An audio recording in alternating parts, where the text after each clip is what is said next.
स्वागत है दोस्तों आप सभी को फिर से एक नए वीडियो में। तो आज फिर से हम लोग सब्जेक्टिव क्वेश्चन के साथ यहाँ पे हाजिर हो चुके हैं। आज हम लोग फिर से सब्जेक्टिव क्वेश्चन को देखने वाले हैं, क्योंकि आप लोग को मालूम है कि हम लोग पढ़ क्या रहे हैं, सब्जेक्टिव क्वेश्चन पढ़ रहे हैं। चैप्टर नंबर 1 से चैप्टर नंबर 8 तक के लिए हम लोग सब्जेक्टिव क्वेश्चन पढ़ रहे हैं, ठीक है। जहां आप लोग को 1 नंबर और 3 नंबर में पूछा जाएगा, ये सब क्वेश्चन जो है 1 और 3 नंबर में पूछा जाएगा, ठीक है।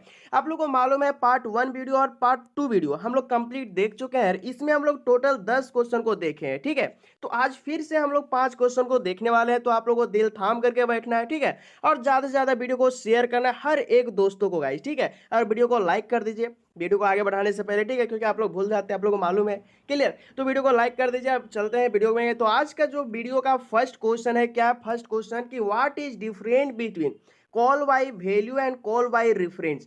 तो आप लोगों को मालूम है कॉल बाय वैल्यू और कॉल बाय रेफरेंस का क्या क्या डिफरेंट होगा, नहीं मालूम है तो एक बार और चलते हैं, ठीक है।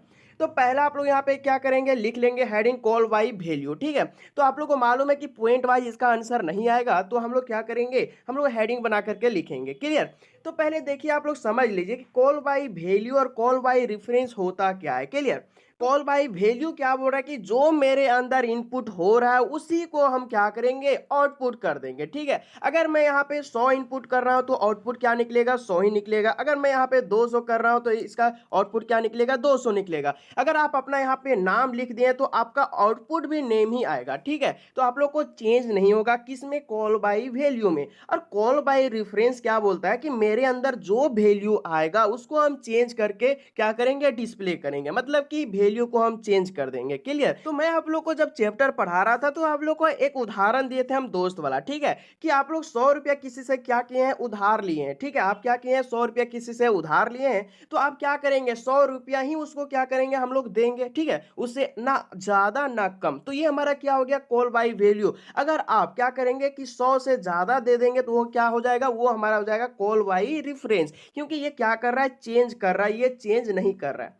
क्लियर हो चुका होगा। ये लिखा क्या हुआ कि in call by value method the calling function work with original value and copy then send. जो ओरिजिनल वैल्यू हम क्या कर रहे हैं, इसमें इनपुट कर रहे हैं, डाल रहे हैं, वही क्या कर रहा है, कॉपी करके सेंड कर दे रहा है, आउटपुट में दे रहा है, ठीक है। तो इसी को हम लोग क्या बोलेंगे, कॉल बाय वैल्यू बोलेंगे। तो कॉल बाय रेफरेंस का फंडा क्या है, तो आप लोग को यहाँ पे लिखना है कॉल बाय रेफरेंस क्या होता है कि in call by reference method the calling function work with original value and change. देखिए चेंज आप लोग को है, इसको आप लोग को ध्यान रखना है, चेंज देन सेंड, हाँ, इज नॉन एज क्या होगा, कॉल बाय वैल्यू। जो हमारे अंदर क्या आ रहा है, इनपुट हो रहा है, उसको हम क्या करेंगे, आउटपुट तो करेंगे बट उसको चेंज करके करेंगे, ठीक है। तो उसका कहना क्या है, ये हमारा कॉल बाय रेफरेंस का कहना है, ठीक है। तो आप लोग थोड़ा सा दिमाग में रख लीजिए, इसको स्क्रीनशॉट ले लीजिए, ठीक है।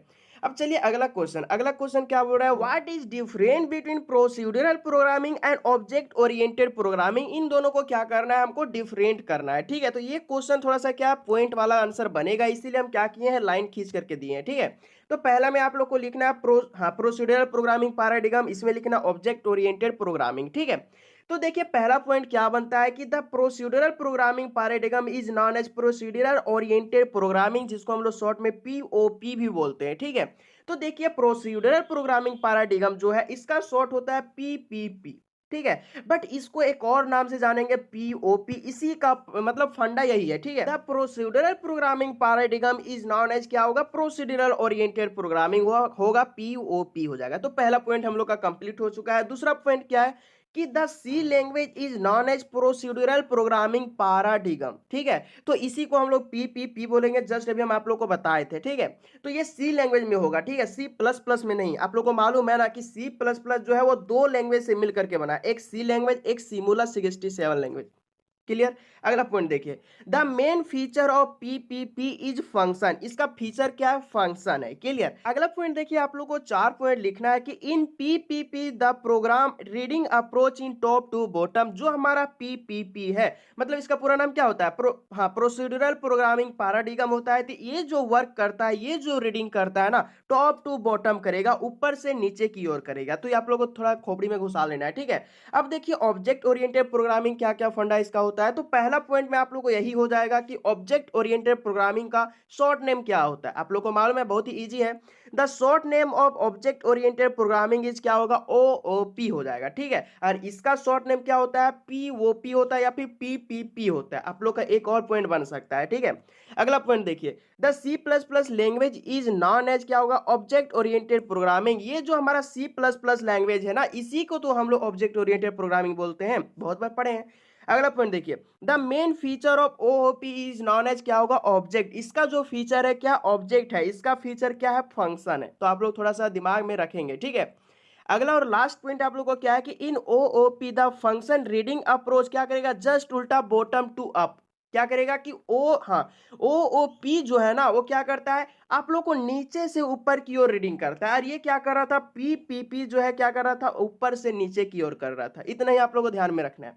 अब अगला क्वेश्चन देखिए, अगला क्वेश्चन क्या बोल रहा है कि what is data abstraction and data encapsulation. तो आप लोग अगर चैप्टर पढ़े होंगे तो बहुत अच्छे तरीके से हम समझाएं, ठीक है। क्या होता है, अभी आप लोग लिख लीजिए क्योंकि आप लोग को अभी याद करना है, ठीक है। The act of representing essential feature without including background detail, किसके बिना, यहाँ पे बोल रहा है बैकग्राउंड डिटेल के बिना, ठीक है। इज नॉन एज क्या होगा, डेटा अब्स्ट्रैक्शन होगा। It is also known as क्या होगा, डेटा हेडिंग। इसी को हम लोग क्या बोलते हैं, डेटा हेडिंग भी बोलते हैं। डेटा अब्स्ट्रैक्शन का एक और नाम क्या होता है, डेटा हेडिंग होता है।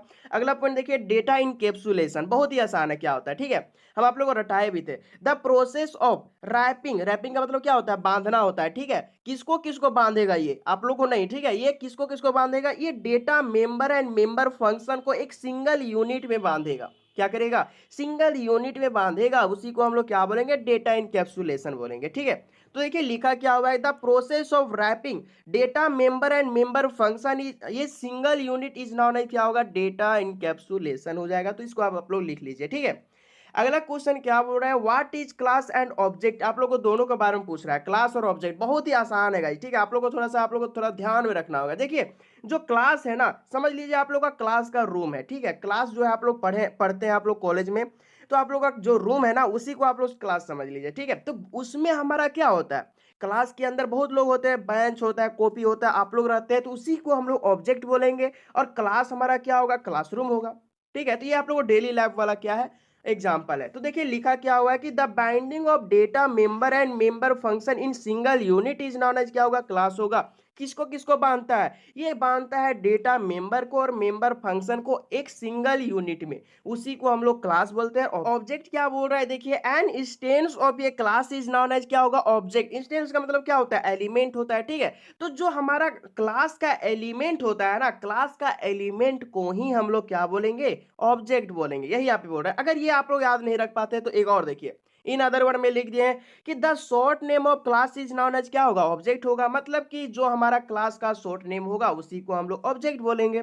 उसी का जो छोटा पार्ट होता है, क्लास का जो छोटा पार्ट होता है, छोटा एलिमेंट होता है, उसी को ऑब्जेक्ट बोलते हैं। आप लोगों को ये याद करने का ट्रिक था, ठीक है। छोटा होता नहीं है। देखिए अगला देखिए, और लास्ट आप लोग का क्वेश्चन आज का क्या बोल रहा है, what is inline function, what are working of inline function. आप लोग को बताना है कि इनलाइन फंक्शन क्या होता है और इसका वर्किंग बता देना है, ठीक है। Those function which is create inside the class and work with in the class. देखिए आप लोग यहाँ पे ध्यान दीजिए कि जो क्लास है ना, वो बन कहाँ रहा है, ये क्रिएट हो रहा है इनसाइड में। मतलब कि आप लोग को क्लास के अंदर ये क्या कर रहा है, ये क्रिएट हो रहा है। बट ये आप लोग को जो वर्क करता है ना, विद इन करता है। मतलब कि आप लोग को बाहर भी, क्लास के बाहर भी करेगा, क्लास के अंदर भी करेगा। मतलब कि आप लोग को मालूम है, आउटसाइड भी करेगा, इनसाइड भी करेगा। कौन, इनलाइन फंक्शन, ठीक है। ये क्रिएट तो होता है इनसाइड में, बट ये काम करता है आउटसाइड इनसाइड दोनों में। यही यहाँ पे बोल रहा है, ठीक है।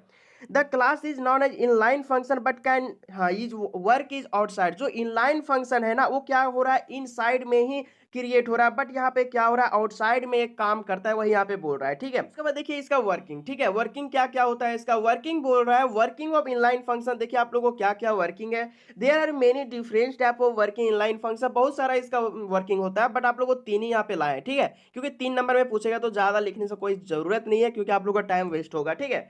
तो पहला पॉइंट क्या बोल रहा है, inline function execute the program very fast. Execute का मतलब क्या होता है, रन होता है। तो इनलाइन फंक्शन जो है ना, क्या कर रहा है, रन जो करेगा ना, वो वेरी फास्ट, बहुत ही तेजी गति से करेगा। तो पहला पॉइंट ये हो जाएगा, ठीक है। अगला क्या, inline function always create a small program. ये जो काम करता है कौन, इनलाइन फंक्शन जो काम करता है ना, ये जो हमारा होता है कि छोटा से छोटा प्रोग्राम को क्या करता है, क्रिएट करता है। कौन, इनलाइन फंक्शन। हम चैप्टर में बहुत ही अच्छा पढ़ा है। अगला देखिए, inline function can not support if, else, switch, break, loop, continue. ये सब क्या करता है, ये सपोर्ट नहीं करता है किसमें, अपने अंदर।